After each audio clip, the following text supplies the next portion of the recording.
قرآن کریم کی ایک آیت کو لے کر بات شروع کر رہا ہوں۔ سورہ 3 کی ایک آیت پڑھی ہے، خالق ارشاد فرماتا ہے لقد خلقنا الانسان فی احسن تقویم۔ مجاز کو حقیقت بنانا، سمندر کی وسعتوں کو کوزے میں بند کر دینا اور آسمانوں کی بلندیوں سے ستارے توڑ لانا آسان کام ہے، لیکن عنایت کردہ عنوان انسان اور انسانیت پر روشنی ڈالنا بڑا مشکل کام ہے۔ انسان خداوند عالم کی تخلیق کا وہ عجیب و غریب شاہکار ہے جسے خلق فرما کر خالق انسان نے، خالق لم یزل نے اتنے فخر سے ارشاد فرمایا کہ اس کے فخر کا عالم یہ تھا، زمانہ سن لے، انا خلقنا الانسان، اس انسان کو میں نے نہیں، اسے ہم نے خلق فرمایا۔ پھر ہم نے اس انسان کو خلق فرما کر اس کے فانوس دماغ میں شمع عقل روشن کی اور پھر اختیارات کی قوت سے نوازا۔ تمام اختیارات سے نواز کر پھر ہم نے اعلان کر دیا انا ہدیناہ السبیل اما شاکرا و اما کفورا، ہم نے اسے ہدایت سبیل بھی کر دی ہے، چاہے یہ شکر کی راہوں پر چل کر شکر گزار بندہ بنے، چاہے یہ کفر کی راہوں پر چل کر ناشکرہ بنے۔ لہٰذا ہم اس انسان کو اختیارات دیتے ہیں، یہ جیسے چاہے یہ ویسے اپنی زندگی گزارے۔ ہم بھی ایک دن مقرر کریں گے پھر قیامت کا، اس دن اس سے پوچھیں گے اب بتا کن راہوں پر چل کر ہم تک آئے۔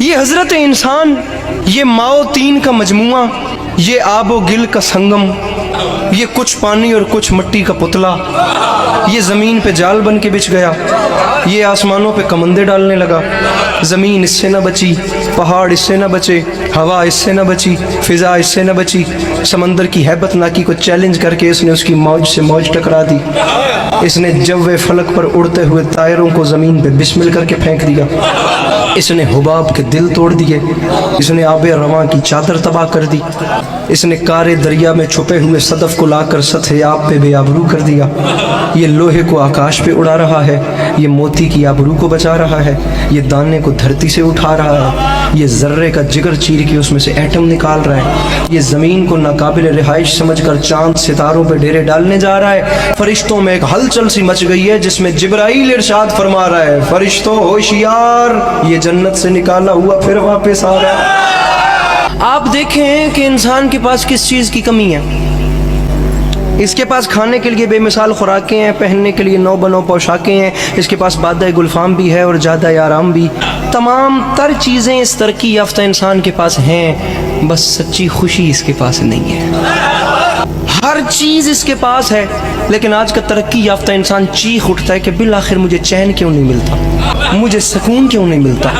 تم ٹھیک کہتے ہو تمہیں چین نہیں ملتا، تم ٹھیک کہتے ہو تمہیں سکون نہیں ملتا، تم ٹھیک کہتے ہو تمہیں اطمینان نہیں ملتا، وہ اس لیے کہ ہمیں ان دولت قدوں میں انسان نہیں ملتا، طریقت قدوں میں قرآن نہیں ملتا، مسجدوں میں دہشت گردی ہے، ذکر رحمان نہیں ملتا۔ ملے بھی تو کیسے ملے؟ کیونکہ مردوں میں رسول کا طریقہ نہ رہا اور عورتوں میں حسین کی ماں کا سلیقہ نہ رہا۔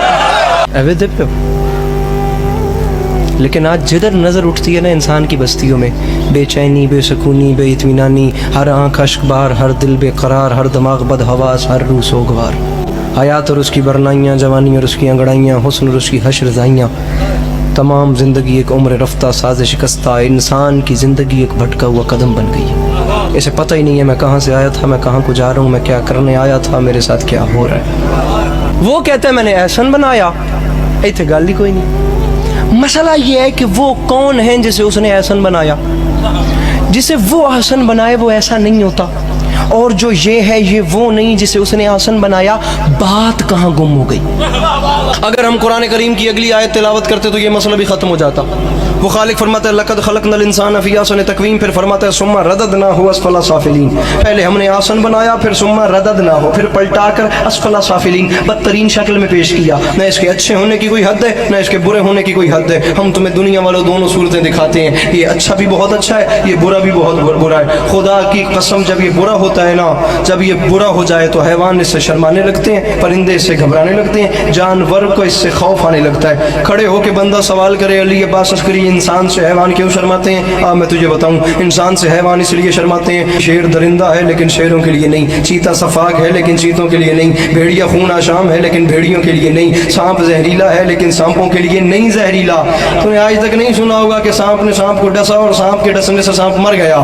تمام دوسروں کے لیے زہریلے، خون آشام، اور خدا کی قسم یہ اس قسم کے وحشی ہیں، لیکن انسان جب اسفل السافلین اور بری منزل پہ آتا ہے تو اپنے ہی بھائی کا لہو پیتا ہے، یہ اپنے ہی بنی نو کی ہڈیاں چباتا ہے، یہ اپنے ہی گھر میں بیٹی جیسی رحمت کو زندہ دفن کر دیتا ہے۔ جب یہ برا ہو جائے تو اس کے برے ہونے کی کوئی حد نہیں، لیکن پھر خدا کی قسم تاریخ کہتی ہے جب یہ اچھا ہوتا ہے نا تو کبھی شہ سوار برق رفتار ہوتا ہے، کبھی انجم شکار ہوتا ہے، کبھی تہذیب کا دیوتا ہوتا ہے، کبھی ارتقاء کا پروردگار ہوتا ہے۔ بلند ہوتے ہوتے اتنا بلند ہو جاتا ہے یہ حضرت انسان کہ وہاں سے آگے وہ منزل آ جاتی ہے اس انسان کی بلندی کی کہ جہاں سے آگے جبرائیل کے پر جلے وہاں سے آگے اس کی نالین جاتی ہے، جہاں سے آگے جبرائیل کے پر جلے وہاں سے آگے اس کی نالین جاتی ہے۔ کبھی حیوان شرمانے لگتے ہیں، کبھی فرشتے سجدہ کرنے لگتے ہیں۔ احسن تقویم اور اسفل سافلین کو انسان دو ناموں میں تبدیل کر دیتا ہے، سمپل سی بات ہے، ایک کو یزید کہتے ہیں دوسرے کو حسین کہتے ہیں۔